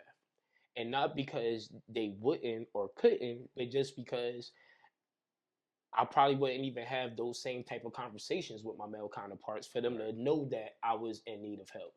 I'll give you an example. Uh, I had got fired from that job that I got the hazmat certification from. They had fired us, but I had cashed my 401k out. Feel me? So it wasn't a bunch of money. It was less than 20 grand. I don't even think it was 16, but it was decent. It was a decent lump of cash. I had some money saved, and they put me on unemployment. So that was the best time of my life. It's like feeling like a boss. Like, dog, that time of unemployment, because once again, I cashed out my 401k and we had opened the gym. So for me, I just was waking up every day opening a business. Like, feel me? I'll go up to the gym, make sure the paperwork was in order, buy some new equipment, sit down, laugh, smoke a blunt, go out to eat. Like, my day was literally mine. It's like, Right. But after a year or so had went by that, nigga, unemployment had ended 6 months. Uh, and I had invested some of my 401k into the gym. So at this point, I'm paying my main bills with between my savings and my 401k money that's left over because I don't got a new job yet, and the gym isn't generating no revenue to fucking pay no bills for me. So it got to a point where I was fucking broke as shit. Maybe about 18 months after that, my car had got repossessed. That's where I started with, but I needed to give y'all the background so you understand. I had my Jeep at the time. Shit they stole the shit. But they came and took what was theirs. So I'm upstairs sleeping, I hear an alarm going off. I'm like, whatever. They keep going off. So I'm like, is that mine? So I look, dog, they dragging my shit. Like they dragging it. You know, I hear the tires like, because I always back into places. So in order to tow it, they had to tow it from the back. So they, I'm like, yo, what the fuck are they doing to my shit? So at first, my stupid ass, I grabbed my gun and ran downstairs. But as I'm doing, I'm like, Joe, what the fuck are you doing, you dickhead? Like, what are you about to do? You didn't pay the car. What are you about to do with this gun? This illegal gun at that dummy. Yeah. So of course I put the gun down. And then I'm like, no, I ain't about to take my shit. But then I'm like, Joe, you just gonna embarrass yourself. You gonna go out there, everybody gonna know your shit getting repossessed, because now you arguing with the person. Just stay your stupid ass in the window and be sad. So that's what I did. I stayed my dumb ass in the window, and I watched them drag my shit. Feel me? And then my neighbor, it was this young girl that lived like across the street from us, and she never really said nothing to us other than hi. But you know, like anyway, she seen them tag my cup, and she was banging on my door. So I'm coming down as they pulling off. You still hear my shit scaring, and the alarm going off because they ain't have the key. So it's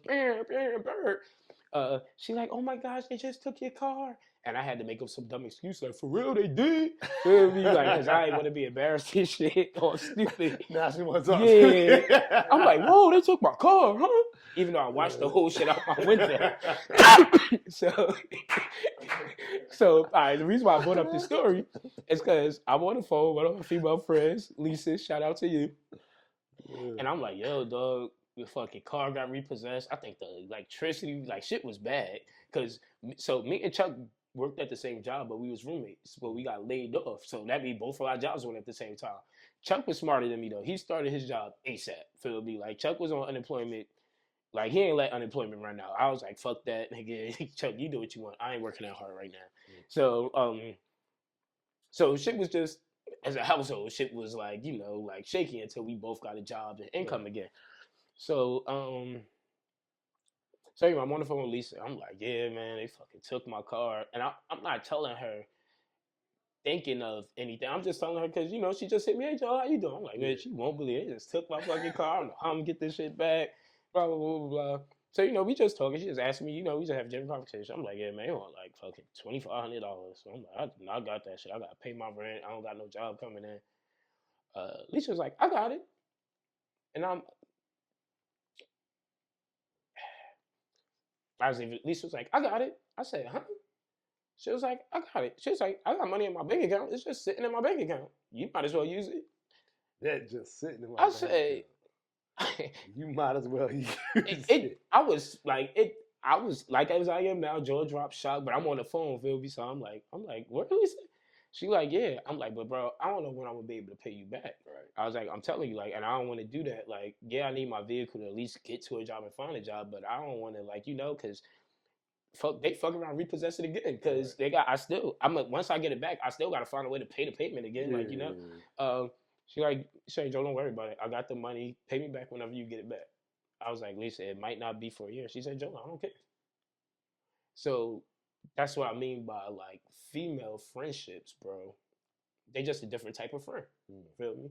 And I'm sure I told my other friends that my truck got repossessed. None of them niggas was like, yo, you think I could pay? You need me to pay that for you? Yeah. That's what I'm saying. Yeah. Like females, they just have something extra there, feel me? Like, and when you a real nigga to a female, see, this is where you niggas go wrong.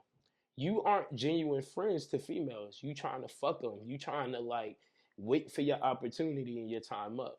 It is so much better. And this is from speaking now because I've fucked away some friendships in the past. Whatever.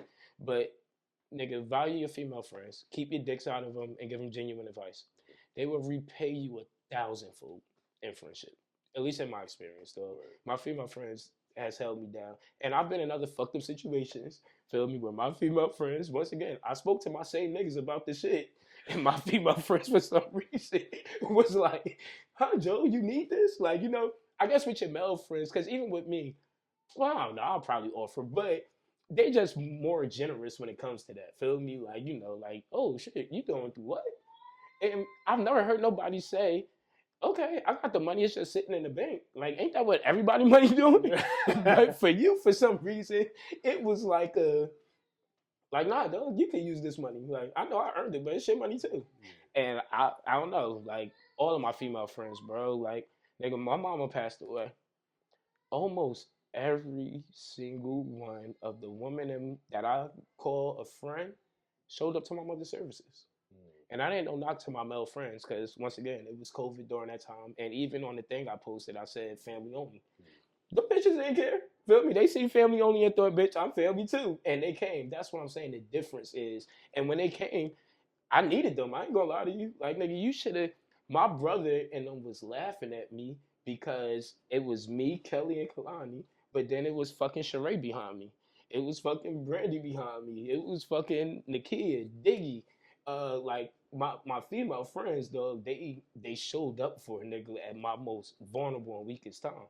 Uh, and like I said on the post, it was clear as day. Family only, COVID. They won't allow no other people. Mm-hmm. Nigga, they did not care, bro. I remember Dickie pulling off from my mom's funeral. Rest in peace, Kathy. Feel me? Loud as hell.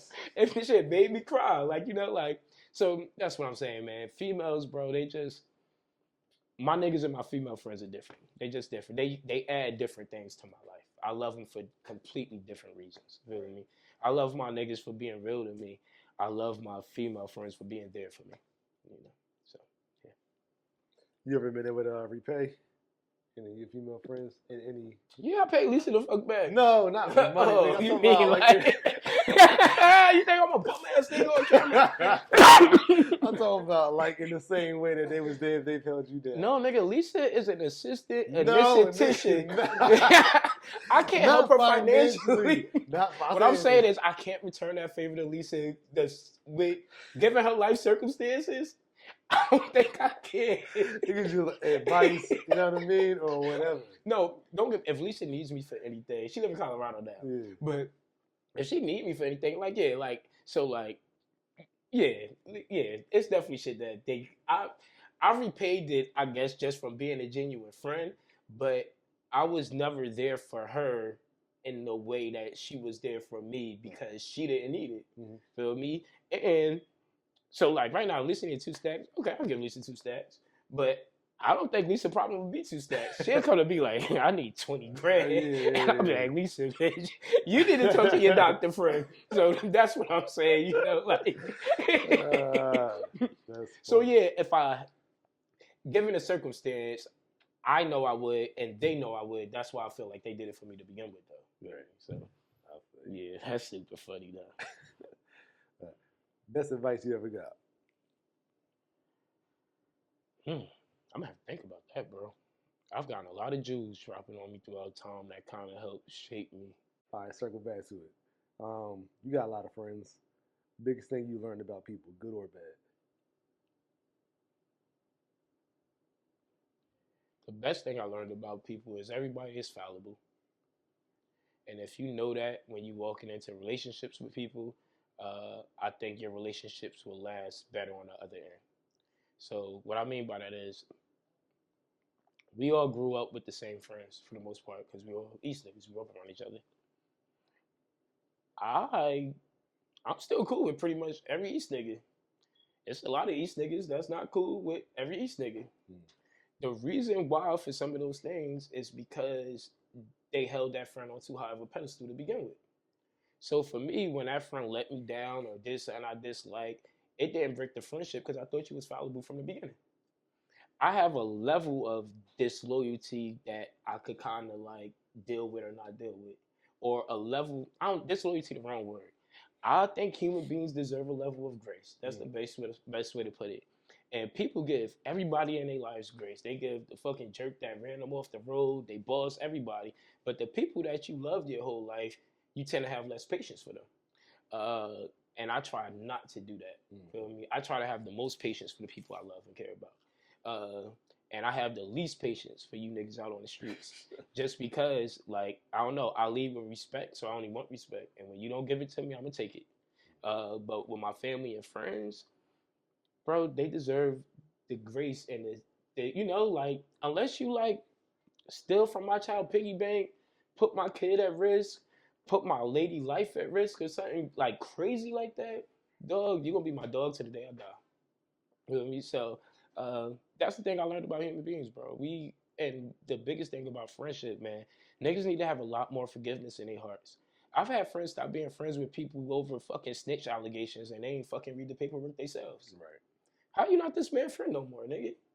Feel me? Like what's going on here? And you're not even a street nigga. Yeah. So once again, I get how, cause kind of how we was raised up, but dog, this nigga that did so much for you, Right.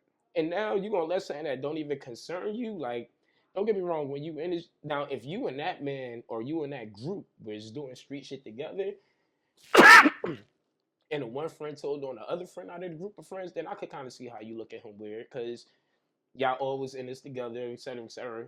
But and I ain't justifying this shit because I feel like if you did the crime, nigga, you should do what the fuck you supposed to do. So I ain't justifying no telling on nobody stuff. But what I'm saying is that people are too quick to just throw away their lifelong friends for BS, in my opinion. Yeah. Can a real nigga be friends with a nigga that's with a fake nigga and still be a real nigga? I've had this thing with myself, right? With somebody. Like, I know this nigga is not 100, but he's never done nothing to me. But to me, that's still not like, nigga, just because you don't do me dirty, don't mean, you know what I mean? That just make the other shit you do all right, bro. Mm-hmm. You know what I mean? So, like, I feel like I got to hold myself to a certain standard. Like, I can't be letting that fuck shit over here, bro. Like, I got to hold you got to be held accountable for what you're All doing, right. bro. So look, let me say this. So I ain't gonna say his name just because of what we on. But bro, I got friends that got multiple kids, right? Uh, and my friends really tell me their deep, honest, serious feelings about shit. So they be telling me like, nigga, I don't want that fucking kid. Like, nigga, yeah, I take care of this kid, but not this kid, or whatever their reasons is. And I don't necessarily agree with all their antics all the time or their reasons. Like, cause to me, nigga, if you don't take care of your kid, you not shit. But if that person called me right now and needed me, would I still be there for him as a friend? Yeah, because of all the other shit he's done for me in the past. Nigga, we done robbed shit together. We done stuck shit together. Like, you know, like you my dog. Like, you know, so yeah, I might dislike something that you do, and I'm gonna beat you in the head about it every chance I get. Nigga, you still being a deadbeat pussy? Feel me? But am I gonna completely dismiss you from being my friend? Nigga, the good shit that's in you might only be because I'm your friend. And as long as whatever that negative sword isn't directed in my direction, this same friend I know would die for me. Even though might not be the best to his kid, I know he would die for me. So once again, like, yeah, his priorities might be fucked up, and yeah, I might not like all his choices, but does that make him less of a friend to me? And some people might call him a sucker and a weak man for that. And I might agree when it comes to that part of his life. Nigga, shit, kid, regardless of the circumstance, you should probably step up and take care of your kid. But once again, that's my dog. I know if I call him right now and there was some real stuff going on, dead be dead or not, he'll be there in my corner. He put his life on the line for me. Is he less of a friend? In my opinion, no. Is he less of a man? Maybe yes. You know what I'm saying? So yeah, so and I got friends, bro. I got friends, I got friends that's doctors and engineers, and I got friends that's on welfare assistance and fucking selling weed. You know what I mean? I got friends that's murderers, and I got friends that save lives in hospitals. They're all still friends to me. Like, you know, like I'm not about the unless you do something that I think is like you can't come back from, like raping a bitch, molesting a child, or you just like a fucking psychopath. You just Jeffrey Dahmer. You just killing random people. The dog more like I'm gonna still be a fucking friend. Cause dog, we all fuck up, dog. I've gotten away with so much stuff, man. Like bad stuff too, that I should have went to jail for. I should be in jail. If I would have got caught for any of the dumb shit I was doing, I would be right the fuck. Or my record should be horrible. Based on the things I've done, my record does not reflect it. And I think that's a little, maybe a little bit of luck, a little bit of smarts, and I just think it's a little bit of life giving me grace. So nigga, I try to give it back, especially to the people I love. So yeah. Do you think some people are destined for certain shit, good or bad? Yeah. Well, I don't You know, believe bro. in fate? You know what I mean, like that kind of shit. Cause I don't. The reason why I don't believe in fate is because, like fate, what's the other word they use? Karma and all that stuff.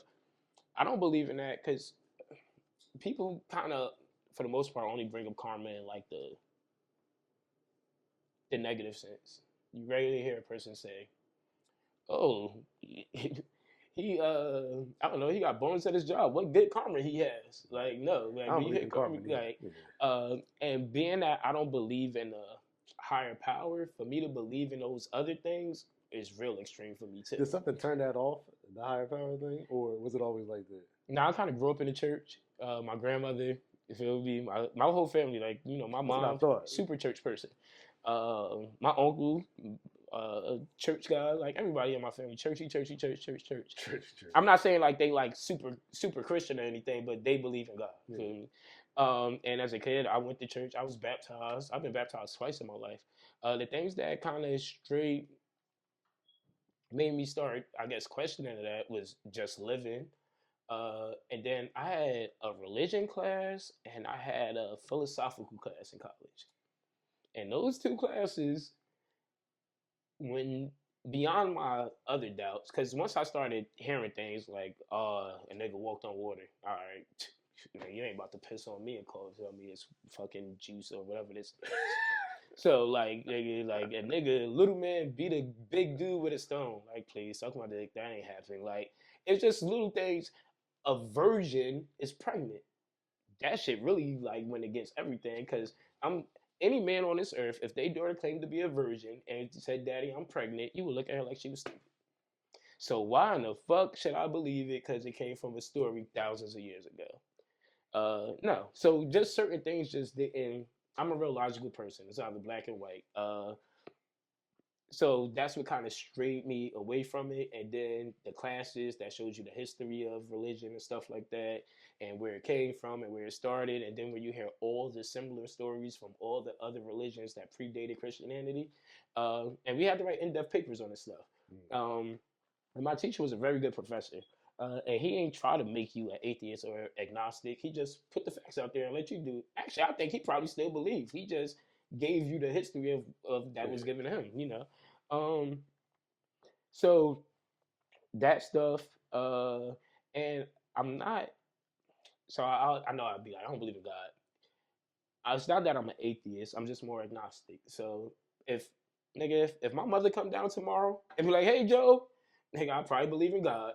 If Jesus come down and give me a handshake, I'm like, "Oh shit, Jesus!" Sure. But nigga, until something like that happening, I ain't about to. No, I ain't believing shit. You gotta prove to me, nigga. I done slept in graveyards. I done seen some crazy shit, and I've gotten extremely lucky in life. I've been in some near-death instances where most people might contribute that shit to God. Yeah. Talking to my friend one night, he like, me and my lady was in Philly, right? We're in Philly one night, late night. We leave it somewhere. It's like 4:00 in the morning. We walk in the street. We in Philly. I ain't have my gun on me. We both high. Feel me? We just having fun in the city, being adults. We go to my car. As we walking up the street, this car comes speeding up the block. An Audi A4, tinted out, lights off, speeding up the block. Stops right at me, right at the back of my car. I just knew they was about to get me because I've been in that other car where nigga those people was about to get got. So they stopped. Highlight beams came on. I looked, I said, oh shit, to myself. I said, Kelly, walk on the other side of the car. She walks on the other side of the car, down the cars, it stops, then it creeps up, like in between like the back door and the driver's door. And now they just going super slow. I didn't like fake reach because I'm like, niggas in Philly carry switches. Nigga, you fake reach and you get Swiss cheese, you and your bitch. I just had my bag in my hand. I just looked back because, once again, I'm always super tough in my head. So when they sped up, naturally reaction, I'm like, who the fuck is these niggas speeding up on me and my bitch? So I'm just looking at them like they crazy. I'm explaining the story to you so you understand what the situation. But in a moment, I'm like, who the fuck is these niggas? So I'm looking at the car and they just stop. And then they wait a little bit and they speed off. So I'm telling my friend this. I'm like, Bruce, I don't know. I don't know what the fuck that was about. I'm talking to Bruce. I'm like, Bruce, I don't know what the fuck was that about. He was like, God, nigga. And I started busting out laughing.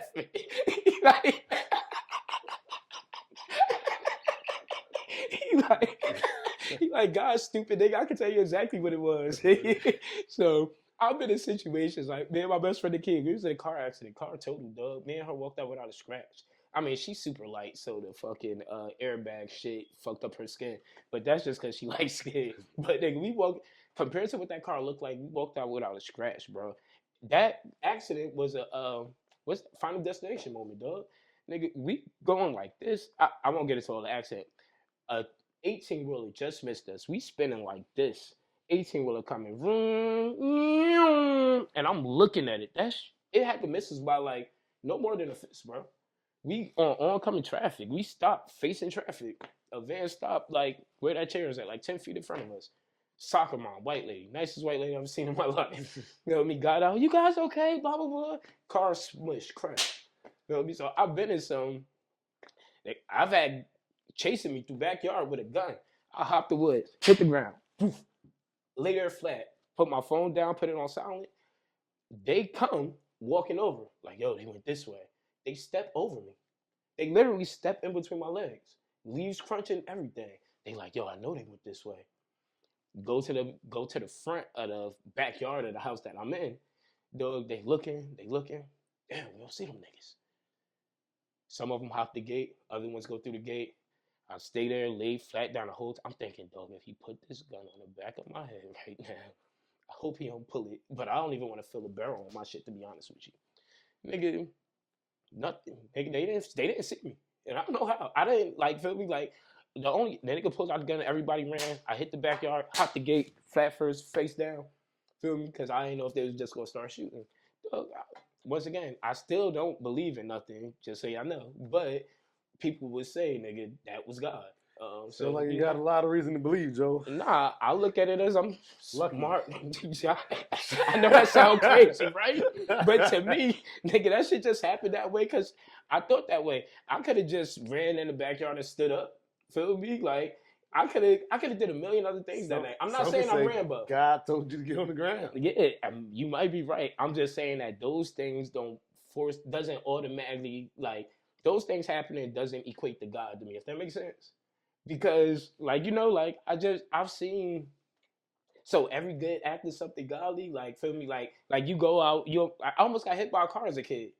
Feel me? Like, I did get hit by a car too, but I'm saying the one time I was talking about, I was living in Brooklyn, no business crossing the street, I was trying to cross, car just missed me.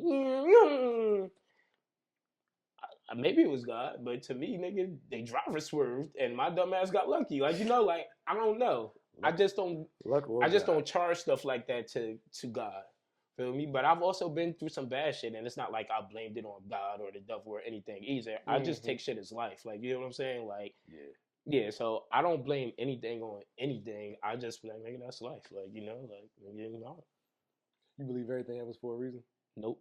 Neither do I. I think that's the biggest bullshit in the world. I don't believe in karma. What goes around comes around. I don't believe in none of that shit. I don't believe in none of that shit. I think, nigga, if you want to get somebody back, you better get them back. Because if you think life gonna get them back, good luck, buddy. Yeah, that's how I feel. Nigga, if you hate somebody that much, then you get your get back, buddy. He gonna get or not? Yeah, that's what you think. Nigga gonna live a good life. Still out here punking you niggas, slapping y'all. Yeah, he gonna get hit. He's still out here making money, fucking bitches. Your man dead. Nigga, I said, I don't believe in that. You know, whatever. If you feel like you gotta get somebody back, then you better get them, buddy. Feel me? Or just let it be. Feel me? Like find your peace with it in whatever way that you find that. But yeah, Was it hard for you when you lost your hair? hell no. No. Nah, Let that yo, go. the funny part, this was like the easiest. So look, I lie to you guys. So I had a little. I'm short. I'm 5'6". People that don't know me. So like my shit was fading in the middle right here. So the like everybody, most people taller than me, so they could see this shit. So I stopped. I'm like, and I always told myself I would never play myself. Feel me? So when my shit started getting low, shout out to my barber Ann at the time, work at Accents. The nigga, he like, yo, your shit getting low. I'm like, yo, just one me with the like, not against the grain, with the grain, just one me all the way around. I didn't really like that look too much because I couldn't have waves that low. But it was like, whatever, it's better than bald in my shit. So that was the pregame. The one low was like the pregame, and that kind of made my head like, how most people first get a fresh baldy, they should be all lighter than their skin. So that kind of prepped my head for the transition. And then one day, Ant was like, Joe, man, you might as well just cut this shit. I'm like, all right, Ant, I'm about to cut it. Fuck it, just do it, bro. He did this shit, and as soon as I walked out the barbershop, first Joe raised it. He raised it the first time. Yeah. I'm pretty sure. If memory, I don't remember, but the shit was bald. I don't want to lie to you. But as first girl I seen, she licked my head, and I'm like, oh, this is a good idea. You feel me? She like, yeah, it's so smooth. I said, oh, okay. Somebody put you onto the game to get your joint right, because some joint people be joints be messed up. Nah, whatever. I won't go there. I've just always had decent skin. Feel me? So like, I used to shave when I first started shaving. I would get a dollar store razor, and I would use soap.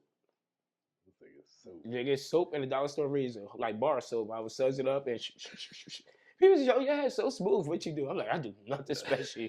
But over time, of course, I got like a nice razor now. I do better now. But that is funny. Yeah. But nah, man, my baldy was the smoothest transition for me, bro. I've never had no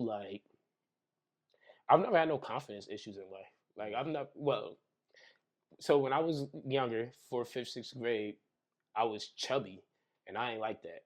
Feel me? And my dad, my brother, and my grandfather, my uncle on that side, they all like light skinned with like hazel eyes, green eyes. My uncle Elvis got green eyes. My dad got like light green, brown eyes. Like they all got all these funny, cute ass eyes, and I didn't have them. So as a kid, when I was that young, I used to always be like, man, if I could get rid of this belly and get me some cute eyes, I could bag anything. So, so one day, me and my friends in Patterson, we cut school. We walking downtown. It's this drug dealer walking in front of. Well, I think it was drug dealer. He drops a lot of money. Feel me? But we just see it. We like 10, 15 feet behind him. We like, oh shit. So we walk in. We start like staggering each other. So some of us get in front, somebody behind pick it up. We counted it. I don't remember the exact amount, but we felt like it was like 20 grand. It was like 6 of us. We all went downtown Patterson. We bought New Balances was a thing back then. New Balances and Parasuco jeans. So we all had a fresh pair of New Balances, fresh pair of Parasuco jeans. We bought these big ass fake gold chains, and I bought myself some colored contacts. So contacts. I had some purple contacts, looking like a fucking dummy. So, but yeah, so I brought that story up because I said that I never had confidence issues, but after I got beyond that, I've never had a confidence issue. Like I've never felt like I never felt too short or too black or too bald or like I've never felt less than around anybody. I've never the only thing I ever felt less than was probably like just the shit I had. Like like I remember being in high school. I used to always want a pair of Jabot jeans. Like, and everybody had Jabot jeans, but my uncle wasn't paying for them shits, and I wasn't buying my own clothes. So I miss like little stupid shit like that. But outside of that, dog, I always been like super confident. I'm chocolate. And when I started calling myself Big Chocolate, the confidence shit took off. It was like constant affirmation that I'm the shit, and it was it was like no turning back. Feel me? Like yeah, nah, nigga, you chocolate. Feel me? I gotta deal with this. So yeah, no. How many times you been in love before? A A lot of people try to duck this question. No, I'm gonna answer it real. So I was about to answer it like with some with some a life experience answer. And what I mean by that, I was about to say the level at which I love and care and is dedicated to the succession of my family unit. I've never been this level of like y'all my responsibility, nigga. Like if something go wrong with y'all, it's for me to handle. I've never felt that way about anybody. Not saying I didn't love them, just saying I wasn't. I'll say I wasn't a man. Feel me? Like, cause at this point I understand what men do. Feel me? At the time, like I've had exes, bro, when I was not the man in the household. Feel me, though? My ex, I'll just leave her name out of it just because it ain't y'all fucking business. But nigga, one of my exes, nigga, she paid the bill. I didn't pay no fucking bills there. Nigga, she paid the bills. She paid for the food. Nigga, she did. I just was living there and paying for my shit. That's some bum nigga shit. But at the time, and you can't tell me or you can't tell her that I didn't love her, that I didn't help her with shit, that I wasn't there for her. But looking back on it, I should have been a way better man. Right. Feel me? And a part of that attitude was because my dumb ass was like, well, I didn't tell you I was gonna move in here. You asked me to stay here. I could have stayed at my aunt's, like, you know. Yeah. But dickhead, you still chose to fucking stay there, so you should have been handling some man responsibility. That's what I mean by like I wasn't thinking like a man. Feel me? Yeah. Like, nigga, now it's no way in the world I'm being somebody's roof, nigga. If I ain't paying all of it, I'm paying most. Like, you know, like I'm saying at home I pay you whatever. But I'm saying like, you know, if it was like a situation like I would never live off a woman, I guess is what I'm saying. Feel me? But at the time, I used to look at it like oh, that's your responsibility. What kind of sucking shit is that? Yeah. So when I think about love from that aspect, because that's how I was about to answer it. Like, I don't know if I've ever been in love if it's about how much you're committed to somebody, but whatever. That's like some extra answer. Because love is love whenever you approach it at whatever age you are during that journey. Right. Feel me? So let me not go there.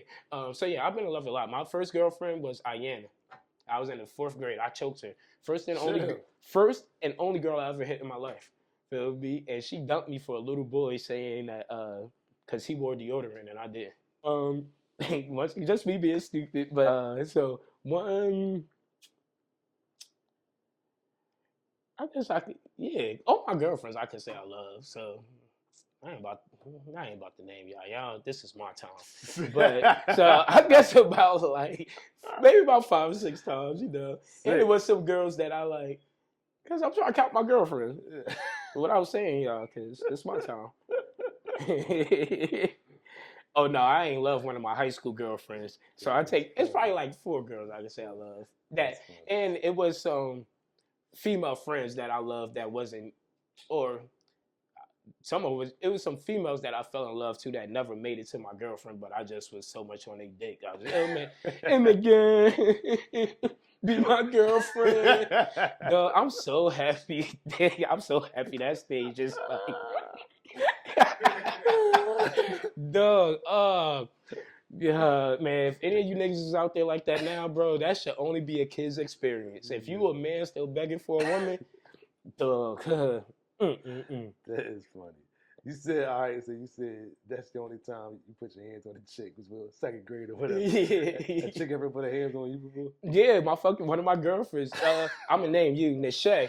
Yeah, I remember Nishay. So she wasn't even my girlfriend at the time.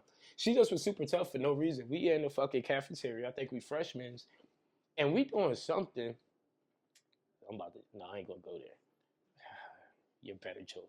So anyway. So we in the auditorium. Oh no, we in the cafeteria, and she's sitting in my seat, and I'm like, "Yo, can you get up?" Feel me? And she's like, "No, I ain't going nowhere." Blah blah blah blah blah blah. But so I grab her by her collar like this, but not on no aggressive shit, because I just like like fucking playing with her. She got up and slapped the shit out of me. I wanted to fight her so bad. The only thing that stopped me is because I'm like, dog, this is a girl, and I'm gonna destroy her. Like, feel me? Like, I couldn't imagine me hitting her lightly. Yeah. So then I called my aunt. I was trying to get my aunt to come up there to fuck her up, And then, you know, I forgot how that turned out, to be honest with you. I don't know if I got in contact with her or my aunt was like, no, or if she was on her way and I called it off. I don't remember how that happened, how that played out. But yeah, that's like the only time a female ever hit me, though. I don't think I look like a person that should just be fucking hit. like, nigga, you need to. I kind of feel like she had me fucked up that day too.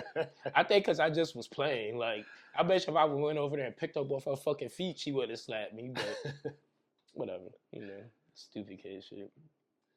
What's the next couple years look like for Joe?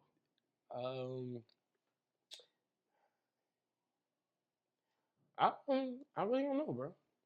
Like, I'm not like no like. It's not like a bucket list or Nah, 5-10 year goals type of dude. It's so funny, bro. I've never had any real goals in life.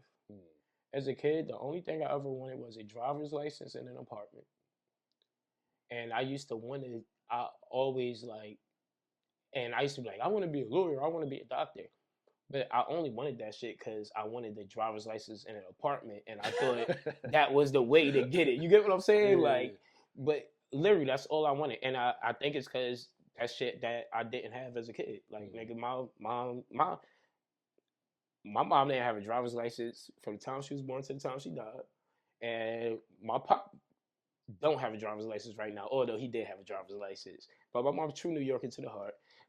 And we did have our own apartment, but it was such a small amount of time compared to most of the time that for me, all I ever wanted was a license to get somewhere and get a fucking apartment. So those were my only goals in life.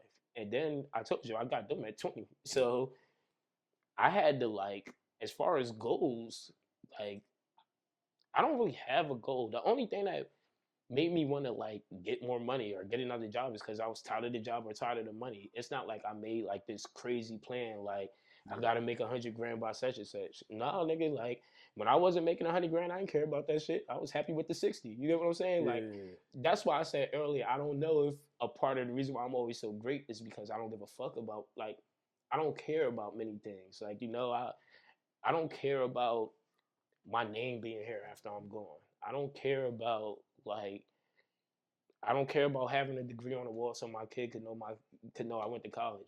I don't even care about getting married for the sake of my daughter to see what that look like. Like if I get married, it's just gonna be because I want to get married. Like nigga, there's other examples of people out here married. Like fuck. So that's like I know it might sound crazy, but my personality is like I really don't give a fuck about much. Don't much move me. Don't much shake me.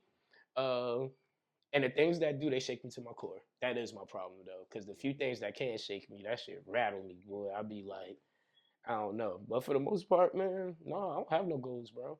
The only time a goal might come in place is if like Kalani gets sick. You feel me? Then the goal would be to nurse her ass back to health, or like if I like get in a position where I can't hold down my household, then it might be like, damn, nigga, you know, you need to fucking. But outside of that, I don't got no goals, bro. I'm just doing pretty good because I don't fucking. That's so crazy because, like, yeah, I did work hard, but I never really did like nothing strenuous to get here. I just stayed dedicated and was always ready for opportunity.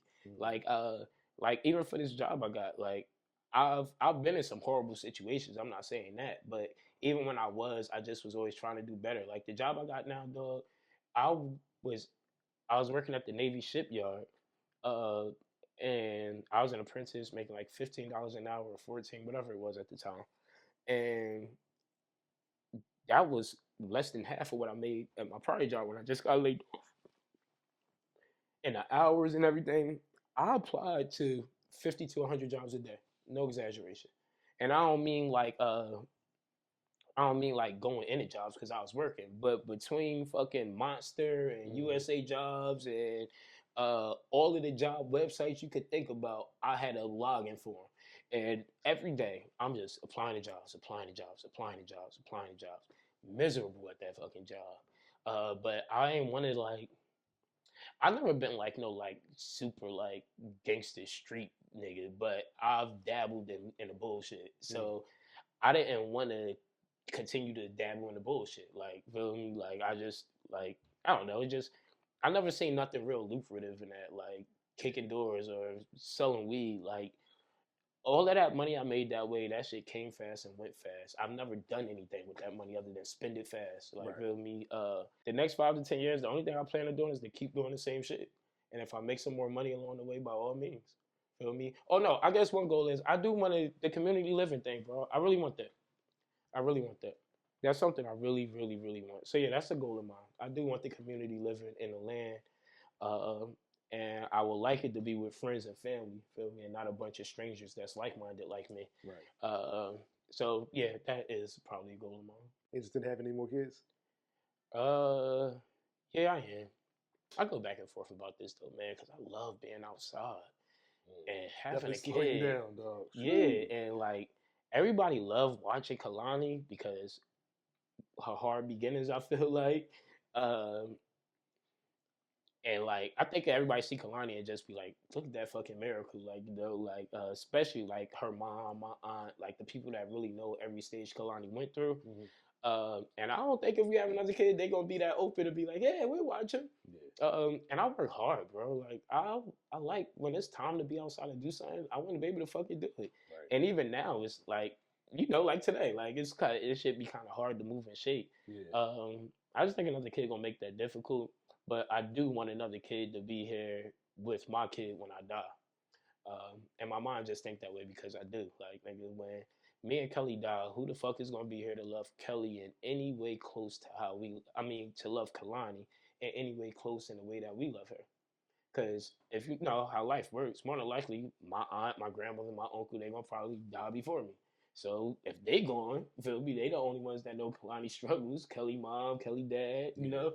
So like my cousins, yeah, but nigga, they gonna probably be on the way out too once I go. They probably have like 10, who knows? But you know what I'm saying? Like, so it just puts me in a place of like, so I'm gonna expect Lance's daughter that just turned 16. I just went to her sweet 16, sweet beautiful girl. But nigga, you're not about to take care of Kalani on any level that her parents would, or Right. even have that love for her. Yeah. To her, nigga, that's just a cousin. So that's what makes me think about bringing a sibling into the world. Not that all siblings like each other, but I just think it's a better chance of a sibling than a fucking third cousin. Feel me? Like, Yeah. Yeah. So I heavily consider it. And I might. God forbid you go tomorrow. What you want everybody to remember about you? Just remember the friend I was. That's all I need. I've never been when I lost my mom, man, I realized that when people die, the reason why you cry so much is due to regrets and shit that you did or didn't do or thought you could have did or should have did. Cause death is coming, bro. And I guess if you can't accept that part of it, you might be broke. But if you could accept that part of it, then as long as you do right by the people that you love and care about, when they go, their transition won't be as hard as with a person that you got regrets with. With my friendships in life, I've done nothing but giving friendship. Like I never took him from my friends. I ain't never do shit to my friends or my family for that matter. I ain't never do nothing grimy or sneaky. Like I ain't. So when I go, I just want my friends to remember me for the friend I was. Feel me? Like my family dog just remember me for the family man I was. Like I know I got my shit with me, but I don't know. Just appreciate me for being uniquely me, man. That's all I want y'all to remember. Other than that, it ain't shit y'all need to remember. Live on, move on, remember me from time to time. And y'all just stay dedicated to the mission, bro. Because one thing about death, dog, don't shit stop for that. Yeah. So don't let my death fucking put you in a situation like, and I know that's impossible to control. I know my mom wouldn't want her death to cripple me to that level that it did emotionally. But she also But nigga, it's not like I stopped going to work. It's not like I stopped. Like I just was crying while I was doing all of that shit. Like it's not like I didn't stop moving. I didn't stop providing. I just was super sad while I was doing it. Yeah. So yeah, nigga, be sad about me, mourn about me, cry about me, I guess. But no, I love you all, bro. I love all of my friends and family. I love y'all deeply and dearly, man. I try to say it to y'all often, and I try to show it if I can. Like I ain't the most like, no, I don't talk to everybody every day. I don't pull up on everybody because I be fucking busy. Like, you busy. But, like, I don't know. I love everybody, man. So that's all I want, bro. Just remember me for being who I was. Like, you know? Oh my guy, you know you my good brother. Yeah, I love Over you, dog. 20, love you too, you know what I mean? Yeah, man. Definitely appreciate you. I Forever, seen bro. your growth over the years because you was definitely like, what? Yo, we used to talk back in the day. I was like, this nigga is ridiculous, bro. Yeah, man. Nah, but We'll you do an good. uncut version one day for the people to like give Yeah. them some, you know, a more in depth. Nah, you definitely run it back, just chop shit up. Yeah. You know what I mean? But nah, But no, this was cool, bro. we appreciate your Yeah. time, you know what I mean? And we run it back sometime. Yeah. All right. I'll let y'all, man.